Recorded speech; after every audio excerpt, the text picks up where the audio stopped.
میم ہمیں بتائیے گا کہ حکومت پاکستان نے ایک فنڈ قائم کیا ہے، کیا آپ اس سے مطمئن ہیں؟ جی اچھا اقدام ہے حکومت کا، لیکن مطلب آپ ایک طرف دیکھیں کہ اتنا بڑا جینوسائیڈ ہو رہا ہے، روزانہ کی بنیاد پر درجنوں سینکڑوں افراد شہید ہو رہے ہیں، 10 لاکھ آبادی سفر ہستی سے مٹا دی گئی ہے اور 70% اسلحہ امریکہ دے رہا ہے، تو کیا آپ صرف فنڈ قائم کرنے سے مطمئن ہم ہرگز نہیں ہو سکتے۔ دوسری بات یہ کہ جو ایڈ ہے وہ ہمیں پتہ ہے کہ وہ اندر پہنچ نہیں رہی، زمینی راستہ بند ہے، اور سیف غزہ کیمپین مستقل یہ کہہ رہی ہے کہ ایک پرامن نیول فلوٹیلا بھیجیں جس سے کہ آپ سمندر کا راستہ کھلوائیں۔ تو یہ فنڈ قائم کرنا میں سمجھتی ہوں بالکل ایک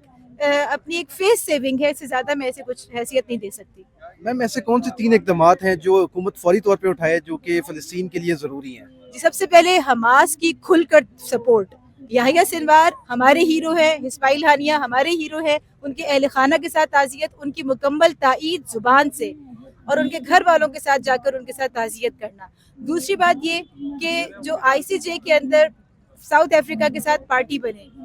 اور اس کے بعد یہ کہ ہم کہتے ہیں کہ ملٹری انٹرونشن کا ٹائم آ چکا ہے۔ اب یہ بات کہ آپ صرف زبانی جواب خرچ کریں گے جبکہ وہ بم مار رہے ہیں، میزائل مار رہے ہیں، اور آپ بیان دے رہے ہیں سال میں 1 یا 2 دفعہ، یہ بالکل کافی نہیں ہے، اور اب یہ نہیں، اب آپ کو ملٹری انٹرونشن کے علاوہ اور کوئی راستہ نہیں ہے۔ میم یحییٰ سنوار کی جو شہادت ہے وہ یوتھ کے لیے کیا پیغام دیتی ہے؟ دیکھیں یوتھ کے لیے تو زبردست پیغام ہے، جیسا کہ آپ دیکھ رہے ہیں کہ وہ خود جو میڈیا ہے، مغربی میڈیا اور اسرائیل کا حمایتی میڈیا، وہ خود اس پہ بڑا پشیمان ہے کہ ہم سے بہت بڑی غلطی ہوئی کہ ہم نے ان کے لاسٹ مومنٹس کی فوٹیج جو ہے وہ جاری کی، اور وہ ایک نوجوانوں کے لیے ہمیشہ ہمیشہ کے لیے جو ہے نا وہ ایک پیغام ہے کہ انہوں نے اپنی آخری سانس تک ایک لکڑی کی چھڑی سے بھی اسرائیل کے خلاف ریزسٹنس شو کی ہے۔ تو زخمی حالت میں آخری سانسوں میں بھی جس طرح وہ لڑتے رہے ہیں، یہ ریزسٹنس ہی ہے جس کی وجہ سے آج تک حماس زندہ ہے، فلسطینی زندہ ہے، غزہ زندہ ہے۔ میم سیف غزہ کی طرف سے آپ یوتھ کو کیا پیغام دینا چاہیں گی؟ دیکھیے میں نے یہ بات کی ہے کہ دیکھیں ابھی تک ہم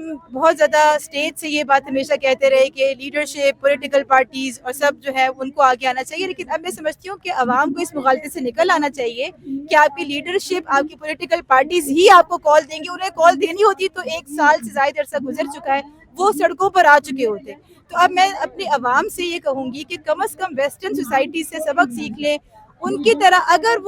اگر ٹھیک ہے آپ یہ کہتے ہیں کہ امریکہ یا اس کے الائز جو ہے وہ تو کھل کے سپورٹ کریں، پاکستان سپورٹ نہیں کر رہا، لیکن پاکستان اجازت دے رہا ہے، پاکستان کو جس کا ہاتھ روکنا ہے بزور قوت وہ نہیں روک رہا۔ اسرائیل جس طرح امریکہ اسرائیل کو سپورٹ کرتا ہے اسلحے کے ذریعے، اس طرح پاکستان کو سپورٹ کرنا ہے فلسطین کو، اور اگر آپ سپورٹ نہیں کر رہے تو آپ برابر کے مجرم ہیں۔ تو آپ کب نکلیں گے جرمنی کے پروٹیسٹرز کی طرح، کب مارے کھائیں گے، اپنی ڈگریاں کب آپ قربان کریں گے؟ اب یہ ٹائم آ چکا ہے کہ اب آپ پاکستان کی غیور عوام، خاص طور پہ نوجوان، اب پروٹیسٹ کی طاقت کو سمجھیں، اور جب 12 لاکھ لوگ لندن میں نکلتے ہیں تو کم از کم 1 لاکھ پاکستان میں ایک دفعہ نکل آئے، پھر آپ بولیں کہ پالیسی چینج نہیں ہو رہی تو ہم کچھ کہیں، لیکن آپ نے اپنے حصے کا کام کیا ہی نہیں، اور گھروں میں بیٹھ کے آپ کہتے ہیں کہ اس سے کیا ہوگا، یہ بالکل نان سینس بات ہے۔